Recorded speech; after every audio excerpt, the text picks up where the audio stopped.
Tesson, bonsoir. Bonsoir. Donc, avec votre livre, nous partons en goguette. Nous partons par la voile, nous partons sur les mers. Nous allons avec vous au large de l'Irlande. On passe par l'Angleterre, on démarre en Bretagne. Alors, je me posais la question, finalement, votre livre avec les faits, est-ce plus un récit de voyage ou un conte initiatique ? Merci de m'accueillir ici et de me permettre de répondre à ces questions. Et je suis d'accord avec vous, je suis très sensible au fait que vous soyez venus nombreux ici à la Procure. Je constate d'ailleurs que vous êtes en train de faire des aménagements. Alors on découvrira bientôt les nouvelles dispositions. Je suis toujours très impressionné quand je viens ici. Parce que d'abord, vos questions sont très profondes, bien supérieures aux réponses que je pourrais donner. Puis ensuite, je suis toujours intimidé. Vous voyez, là, je me trouve devant un pupitre qui porte des titres tels que Psaume de la pénitence. De Claudel, en plus de Claudel. Alors je me dis, mon Dieu, mais pourquoi invite-t-il une espèce de plaisantin légèrement trublionnesque et un peu histrion qui fait du bateau à voile pour aller chercher la fée Clochette au milieu de cette espèce de déploiement de pensées profondes et de récollection. Alors je vais quand même répondre à votre question parce qu'elle m'intéresse, la question sur le voyage initiatique. Oui, bien sûr, probablement, ce voyage était davantage un parcours initiatique qu'une simple aventure. Mais en même temps, une fois que je dis ça, je suis le moins bien placé pour dire ce qu'était mon voyage. Et le voyageur, c'est précisément celui qui part parce qu'il est pris du besoin de se mettre en mouvement, davantage que de la volonté d'essayer d'analyser la nature de son voyage. C'était tout de même un voyage initiatique parce que je cherchais à donner une définition à un vocable, à une expression que je trouve très saisissante, mais malheureusement insaisissable, et qui est le merveilleux. Le merveilleux, c'est à la fois un substantif et un qualificatif. Alors je me méfie un peu, comme vous sans doute, des adjectifs, parce qu'on les emploie à toutes les sauces. Tout est merveilleux aujourd'hui. Je sais pas quoi, votre belle-mère est merveilleuse, le bouquet de fleurs est merveilleux, le cactus qu'elle vous offre est merveilleux. Tout est objet d'un émerveillement. Mais il y a un substantif qui vient au secours de l'adjectif, qui s'appelle le merveilleux, qui est à la fois un genre littéraire et une catégorie des choses qui émanent parfois du paysage ou des êtres. Ça, c'est le merveilleux.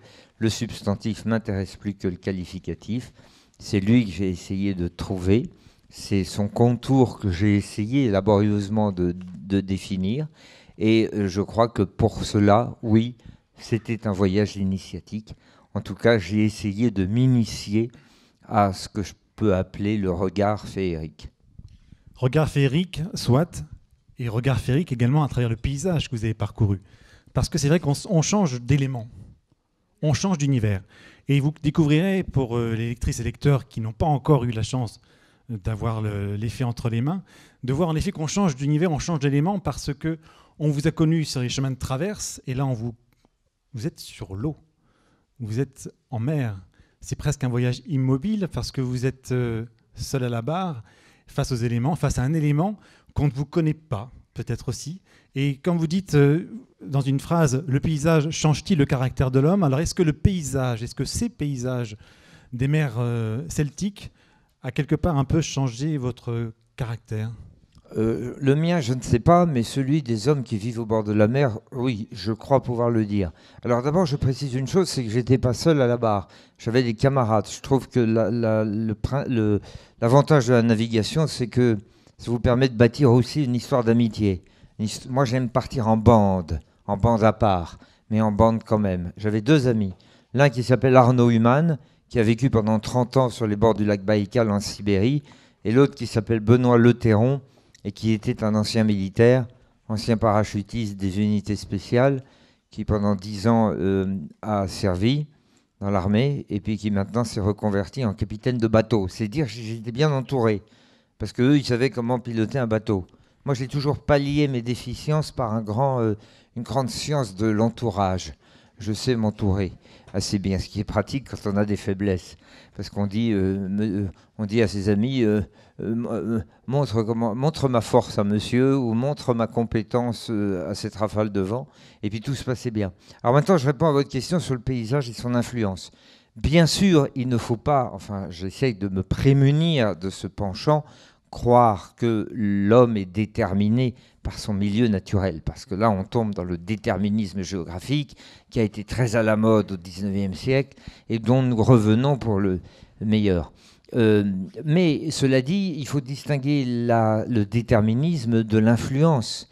Et je crois, moi, que le paysage, le côtoiement permanent de la mer et de l'océan, bien entendu, a une influence et peut-être même une incidence sur l'esprit, l'âme et le corps. Et j'en veux pour preuve que les populations de ce que j'appelle l'arc celtique, cette espèce de courbure littorale qui va de la Galice espagnole jusqu'aux Orcades, en passant par les promontoires que tout le monde ici connaît, la Bretagne, la Cornouaille, le Pays de Galles, l'île de Man, l'Irlande, l'Écosse, les Shetland et les Orcades, eh bien j'en veux pour preuve que ces populations, qu'on peut appeler celtiques pour aller vite, bien que l'appellation soit encore très floue et soit le sujet de débats historiques tout à fait pénibles, j'en veux pour preuve que ces populations qui ont contemplé pendant des milliers d'années, 2500 ans au moins, date de leur arrivée sur ces promontoires, qui ont contemplé le mouvement permanent de l'océan, le retour du soleil qui est mort la veille, le couchant, la valse des saisons, le battement enragé de l'océan sur les falaises, le vent sur la lande, cette fluctuation de toutes choses, cet éternel retour à la fois des cycles et des saisons, vécu là-bas plus violemment qu'ailleurs, parce que là-bas il se vit dans une manifestation très violente du phénomène cosmique, eh bien j'en veux pour preuve que ces populations-là n'ont jamais été sensibles à la dogmatique. Ils sont toujours allés, je parle des Celtes, des populations celtes, vers une poésie du mouvement, vers une spiritualité tout à fait féconde, avec une rencontre du paganisme, du christianisme. Ils sont toujours allés vers une vision du monde très circulatoire, très vibrante, très chatoyante, que Jean Marcal, le spécialiste historien dont on doit trouver quelques-uns de ses livres dans ses rayonnages, que Jean Marcal appelait la dynamique de l'être chez le Celte. J'aime beaucoup cette idée-là, et là je réponds à votre question. Oui, le paysage de cette fluctuation permanente de l'océan sur la rive a certainement eu, sinon une influence, du moins une certaine incidence sur cette acceptation par le Celte que rien n'est permanent dans ce monde, sauf l'impermanence. Dans votre livre, j'ai ressenti beaucoup de contemplation. Beaucoup de contemplation parce que lorsque vous dites symbole d'une politique parfaite, ne touchez à rien. Ne rien faire est un art difficile. Pas un geste où vous êtes mort, entendait-on dans les westerns, une recommandation de philosophe. Et c'est vrai que de fait, le fait que vous soyez donc sur ce bateau avec vos camarades, on sent de la contemplation. Et là, j'ai fait le parallèle avec votre livre La Panthère des Neiges, où quelque part, il y avait aussi quelque chose de contemplatif. Vous deviez rester à l'affût, un peu terré, je dirais. Et là, également, c'est ce que j'ai ressenti, c'est ce que j'ai envie de partager avec vous. Ce n'est pas forcément une question, c'est plus une réflexion sur le fait que vous soyez aussi en contemplation par rapport à ces éléments qui vous entouraient, par rapport à ce paysage celtique. Est-ce que je me trompe ? Non, bien sûr, la contemplation, c'est un de mes motifs majeurs de voyage. Mais l'affût dans les pas de Vincent Munier, le photographe animalier qui m'a amené au Tibet, n'était pas tout à fait, ne répondait pas exactement à la même mécanique, si je puis dire, que la navigation à la voile. L'immobilité n'était pas la même. L'immobilité de l'affût, quand on essaye de voir un animal dans un haut plateau montagneux, c'est un instrument, c'est un outil, c'est un mode opératoire pour essayer de débusquer une bête qui peut passer éventuellement. Tandis que l'immobilité sur un bateau à voile est un plaisir d'un autre ordre. C'est le sentiment qu'il y a une espèce d'opération quasi cosmique au sens grec de l'harmonie, de l'équilibre et de l'immobilité qui est réussie sur le bateau. Enfin, tous ceux qui font de la navigation à la voile, et j'imagine que vous êtes nombreux ici, savent très bien ce que je veux dire.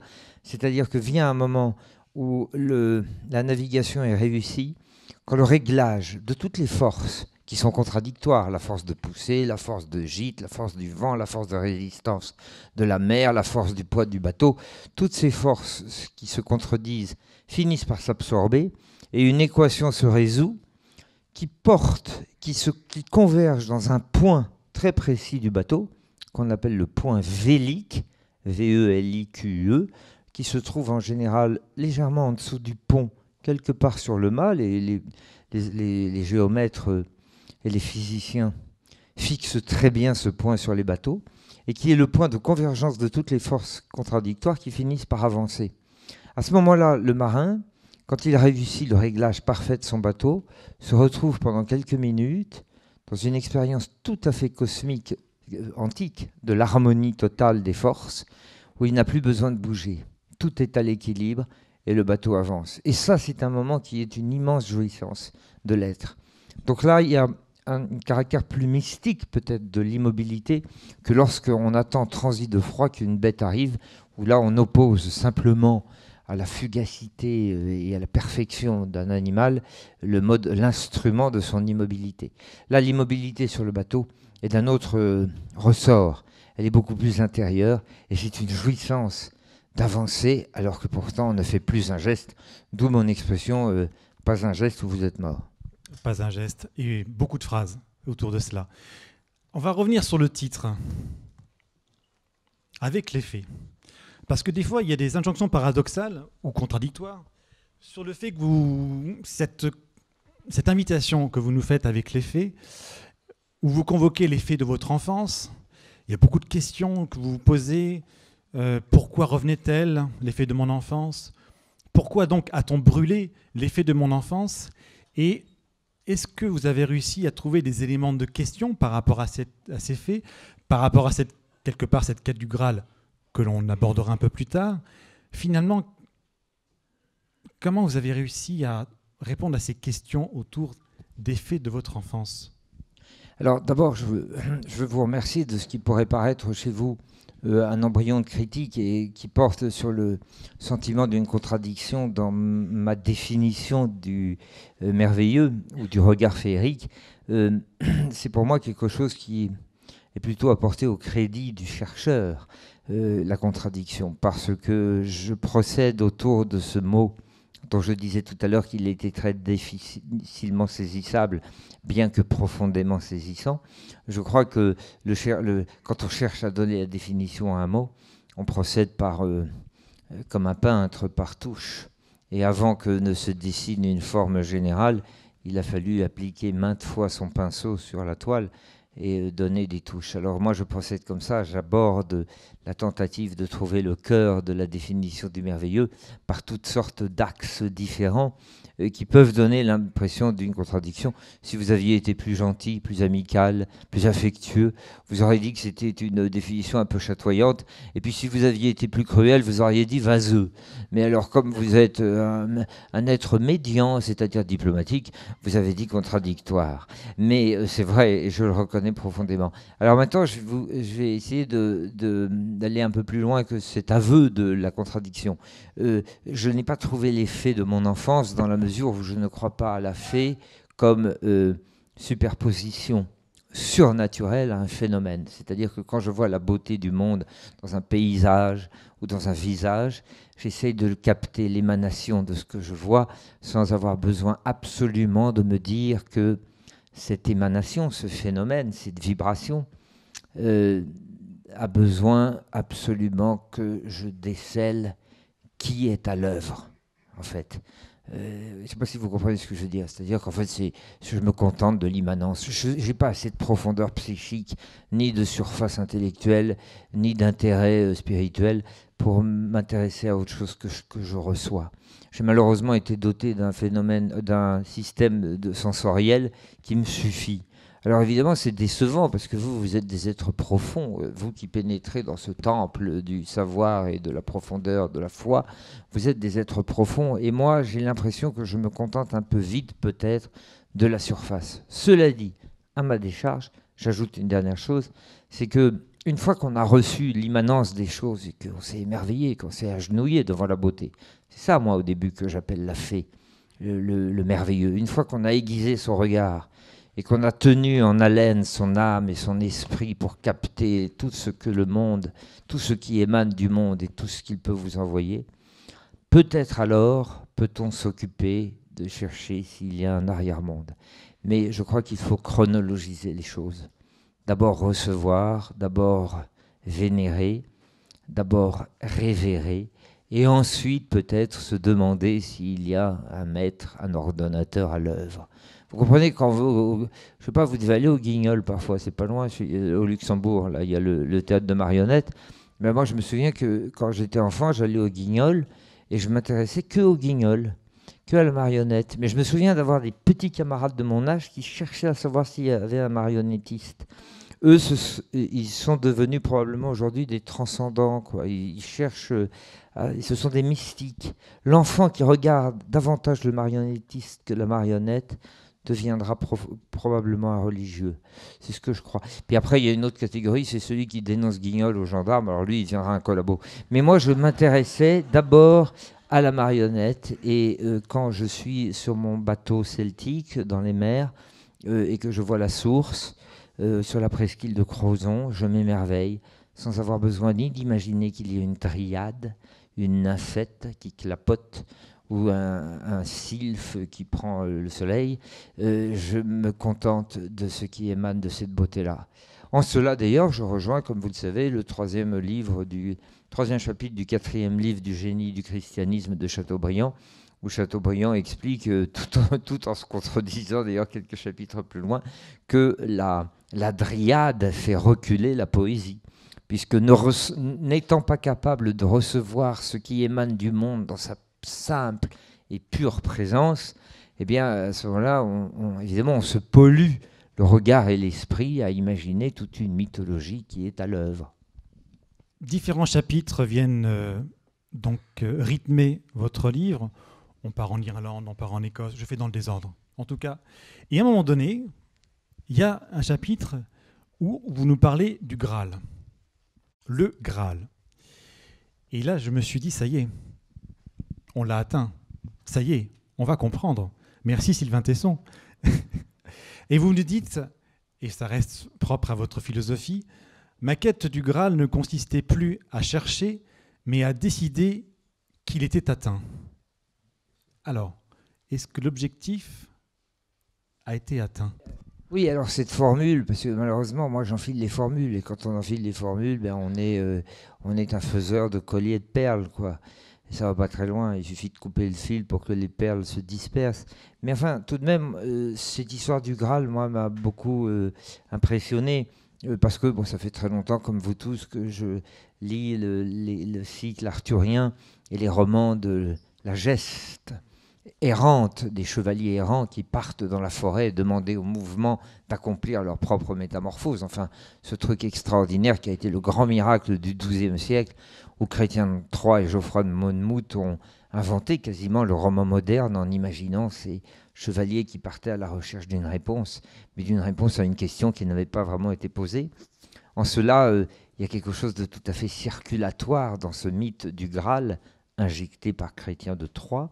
Et Chrétien de Troyes commet à la fois la politesse et la cruauté de ne jamais nous dire ce qu'est le Graal, ce qui nous obligera à toujours relire ses romans et à en trouver une signification différente selon l'âge que l'on a, selon les dispositions de son cœur et selon les humeurs de son être. Enfin, ça fait partie de ces lectures éternelles que l'on peut poursuivre toute sa vie. Alors jusqu'alors, Chrétien de Troyes ne dit pas ce qu'est le Graal. On peut commencer à penser que, puisqu'il y a une quête de quelque chose dont nous n'avons pas la définition, on peut imaginer que la quête, que le Graal consiste à le chercher, et que finalement le complément d'objet indirect est dans le substantif, c'est-à-dire la quête c'est le Graal c'est la quête, et le fait de ne pas l'avoir trouvé prouve qu'on l'a trouvé puisqu'on continuera à le chercher. C'est un côté un peu taoïste, c'est-à-dire une espèce de, comment appelle-t-on ça, c'est pas une tautologie, mais vous savez, ces espèces de propositions circulatoires qui se referment par leur propre absurdité d'une certaine manière. Alors, jusqu'alors, moi, je croyais volontiers à ça. Je pensais que chercher le Graal, c'était justement ne pas le trouver, ce qui obligeait toujours à courir après lui. Et puis vient un moment où on finit par être fatigué de ce mouvement permanent. On y trouve évidemment un ressort, on y trouve un aliment, un nutriment même pour l'être. Mais ça fatigue la mécanique et le mouvement perpétuel. Au bout d'un moment, on s'esquinte à toujours se mettre en marche. Alors à un moment, j'ai préféré me dire qu'il y avait peut-être un effort, un exercice spirituel peut-être à faire, en se disant qu'il y avait une chose qu'il ne fallait pas négliger, c'était la douceur des choses qui sont là, au moment où elles sont là. C'est, vous savez, le très beau poème de Paul-Jean Toulette qu'on se récite toujours, des contre-rimes, « Prends garde à la douceur des choses ». Il faut faire attention à la douceur des choses et il faut y prendre garde en y prenant soin quand on l'obtient. Ça s'appelle la présence pure des moments que l'on vit. Et c'est un effort, et c'est peut-être la définition du merveilleux, c'est celle que je donne au merveilleux, et du regard féerique, c'est que les choses sont merveilleuses pour peu que l'on décida qu'elles le soient. Alors ça, j'y crois beaucoup. Vous vous souvenez de l'injonction du Faust de Goethe dans le second Faust, que cela soit comme cela veut. C'est-à-dire qu'il y a un moment où les choses apparaissent, et il faut les aimer dans leur apparition, dans leur présence pure, dans leur émanation. J'en reviens à ce débarrassage, à cette économie que l'on peut faire de toujours avoir besoin de chercher une explication aux choses, un arrière-monde à l'œuvre, une opération de derrière le rideau. C'est que les choses sont parce qu'elles le veulent et le regard les capte parce qu'il se force à les capter. Et à ce moment-là, en faisant le bras de fer, en tordant le bras à la réalité, on peut faire apparaître dans la pliure du réel un chatoiement du merveilleux. Enfin, c'est ce que j'essaye de dire. Vous voyez ce que j'ai dit longuement et laborieusement en 5 minutes. Je vous économise tout ce temps perdu par 3 mots avec les faits. C'est quand même plus efficace.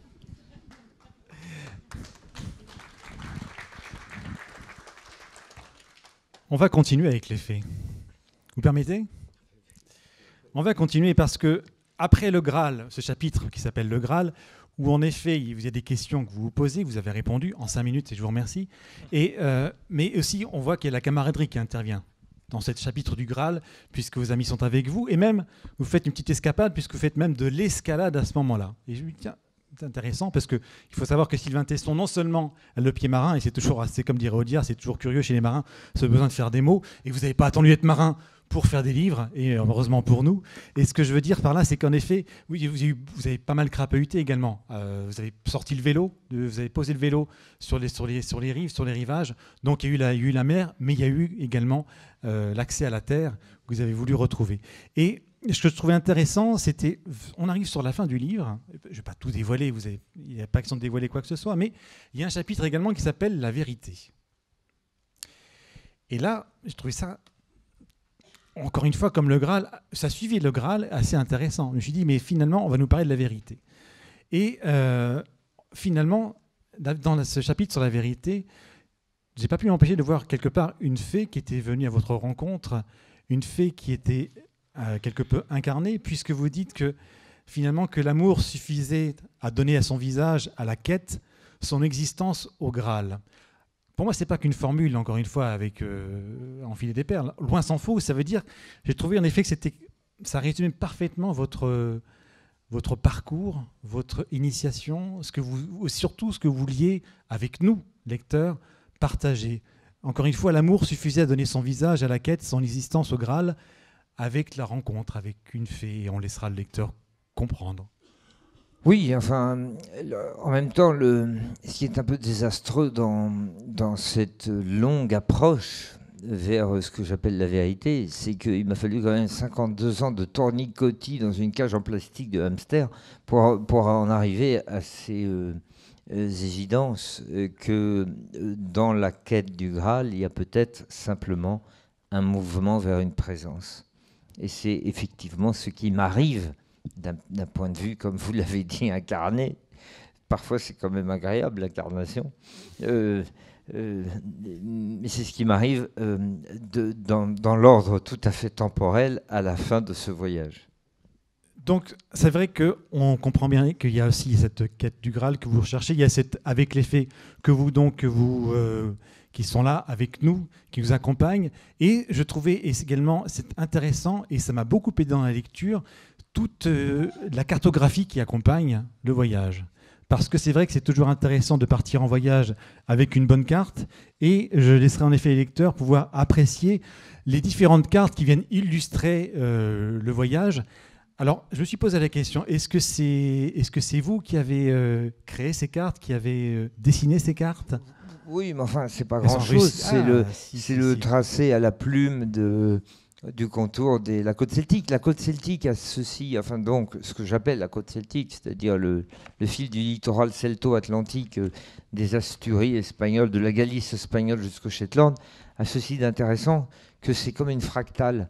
C'est une indentation déchiquetée du littoral. Enfin, vous connaissez exactement, quand vous regardez ce fil, c'est assez extraordinaire de voir l'action géomorphologique du flux de l'ouest, c'est-à-dire du ressac de l'Atlantique et du vent permanent depuis des millions d'années sur cette terre hercynienne, souvent cristalline, qui a donné ce relief extrêmement déchiqueté. C'est pour ça que c'est un principe de fractal. Au sens physique du terme, c'est un principe de démultiplication d'un motif.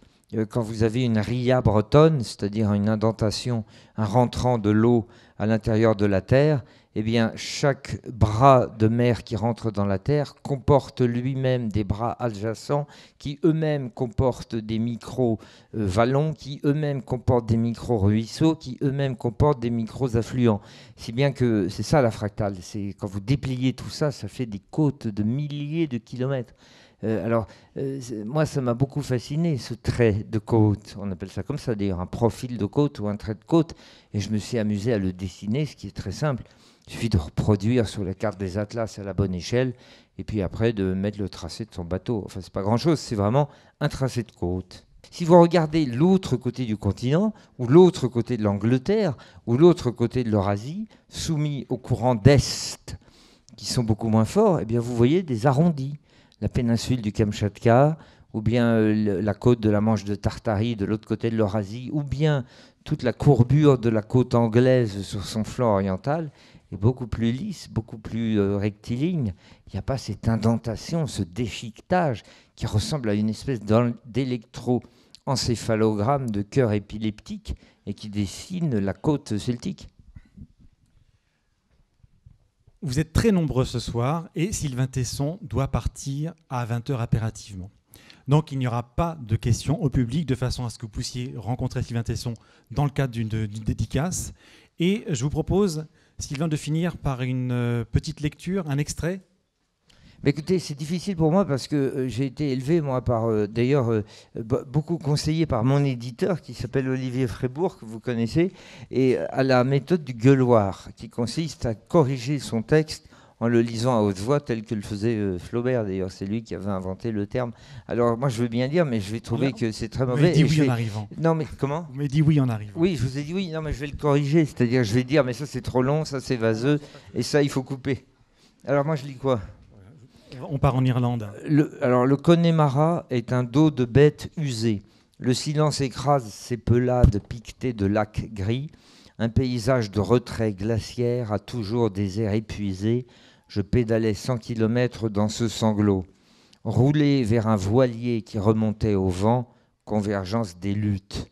Par les lacs et par les loufs, les herbes faisaient la houle. Parfois, une tour en ruine perçait une sapinière. Un éclat de soleil frappait les collines, le gneiss retenait l'eau, l'eau reflétait les nuages, les marais composaient un vitrail gris que le ciel n'égayait pas. Bon, c'est un peu ennuyeux tout ça. Merci.